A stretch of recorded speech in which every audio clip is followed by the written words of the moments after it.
எங்க திமுக கொள்கை எல்லாம் பேசுவான். அப்படிதான் பேசுவான். அந்த திருட்டு தாய் ஒளியம் பார்த்த அவங்க அம்மால அவன் அந்த விஜய் நேத்து.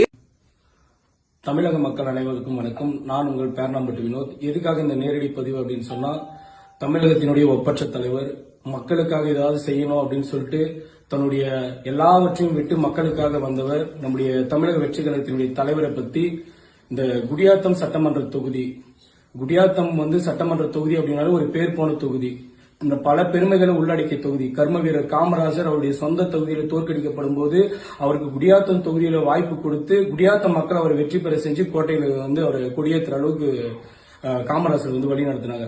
அப்படிப்பட்ட பெருமை வாய்ந்த குடியாத்தம் சட்டமன்ற தொகுதியின் மாண்பை கெடுக்கும் விதமாக ஒரு ஈன பிறவின்னு தான் சொல்லணும், வேற எதுவுமே சொல்லக்கூடாது. ஒரு ஈன பிறவி, ஒரு ஈன பிறவியான இந்த குடியாத்தம் குமரன் அப்படின்ற ஒரே ஒரு தனிப்பட்ட நபர் தளபதியை மிக தரைக்குறைவாக எவ்வளவுக்கு எவ்வளவு தரம் தாழ்ந்து தன்னைத்தானே விமர்சித்துக் கொள்ள முடியுமோ, தன்னைத்தானே கேவலப்படுத்திக் கொள்ள முடியுமோ அந்த அளவுக்கு கீழே இறங்கி தளபதியை விமர்சனம் பண்ணியிருக்காரு.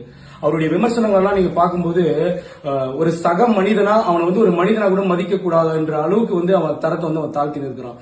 யாரை அவன் பொம்பளை பொறுக்கின்னு யார சொல்றான்? யார் பொம்பளை பொறுக்கி? இன்னைக்கு தமிழ்நாட்டுல 10 வயசு குழந்தையில இருந்து பல்லு போன பாட்டி வரைக்கும் பாதுகாப்பு இல்லாத ஒரு சூழல் நிலவிக்கிட்டு இருக்கு. அப்படியேப்பட்ட ஆட்சி நடத்துகிற திமுகவுக்கு துணை போகிற விதமா திமுகவினுடைய போர்வையை போத்திக் கொண்டு இன்னைக்கு நம்மள யாரும் எதுவும் பண்ண முடியாதுன்ற ஒரு தோனியில அவன் தரம் தாழ்ந்து விமர்சிச்சு இருக்கிறான். இதே மாதிரி தரம் தாழ்ந்து எங்களாலையும் விமர்சிக்க முடியும். இந்த விமர்சனங்கள் எல்லாம் எவ்வளவுக்கு எவ்வளவுமா தரம் தாழ்ந்து பேச முடியுமோ எங்களால முடியும். ஆனா அதை பேசக்கூடாது, அந்த மாதிரி வார்த்தையை நம்ம பயன்படுத்த கூடாது அப்படின்றதுனால நான் என்ன சொல்றேன்னா, ஈரோட்ல பிரச்சாரத்துல எங்க தளபதி பேசினாரு, திமுக ஒரு தீய சக்தி, திமுக ஒரு தீய சக்தி, திமுக ஒரு தீய சக்தின்னு சொன்னாரு. அதுக்கு அடுத்த மேடையில திமுகவுடைய பேச்சாளர்கள் நீங்க ரிப்ளை பண்ணுங்க, அடுத்த கருத்தியல் ரீதியா மோதுங்க, கருத்தா மோதாம கொள்கையா மோதாம தனிப்பட்ட ஒருத்தன் உட்கார்ந்து எப்படி தரத்தாழ்ந்து விமர்சிக்கலாம்?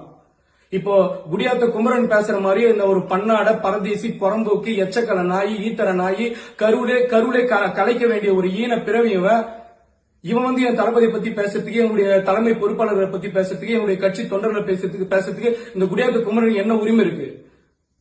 கேட்டா திமுகவுடைய எந்த ஒரு பொறுப்புல அவர் கிடையாது, திமுக அவனுக்கு எந்த பொறுப்பும் கிடையாதுன்னு. ஆனா திமுகவுடைய ஒரு சாயத்தை எடுத்து பூசி உட்காந்துக்கிறான். அவனுக்கு பாதுகாப்பு கொடுத்துன்னு இருக்கிறாங்க. ஒரு மக்களுடைய சமாதானத்தை கெடுக்கும் விதமாக, ஒரு பொது நலனை கெடுக்கும் விதமாக, ஒரு பொது அமைதிக்கு குந்தகம் விளைக்கும் விதமாக இவன் நடந்துக்கிறான். திமுகவை தவிர மற்ற யாரெல்லாம் திமுக விமர்சிக்கிறாங்களோ அந்த கட்சியை பத்தி எல்லாம் தவறான தகவல்களை பேசுவான், தரக்குழந்து பேசுவான், தரம் தாழ்ந்து பேசுவான். அது பொதுமக்கள் பார்த்துனே இருப்பாங்களா? எவ்வளவு நாளைக்கு வேடிக்கை பார்ப்பாங்க? ஆட்சி அதிகாரம்